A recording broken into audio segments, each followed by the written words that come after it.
17/6/2025।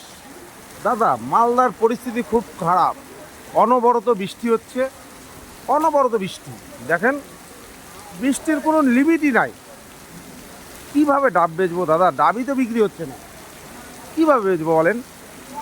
পুরো কাস্টমার ডাব নিতে আসছে না। তেলিয়ে তেলিয়ে ফোন করে করে বলছি ডাব লে রে ভাই, নিয়ে যা। তাও বলছে না দাদা, ডাব এখন লাগবে না। যা ডাবের দাম, সবই দোকান বন্ধ। দেখেন, বেশিরভাগই দোকান বন্ধ। দেখেন, দুই একটা দোকান খোলা, বাদ বাকি সব দোকান বন্ধ। দেখেন, একদম জল জমে গেছে। দেখেন না কিভাবে জল জমছে। দেখেন, অন্যদিকে ক্যামেরাটা ঘোরাতে পারছি না, একটু অসুবিধা আছে।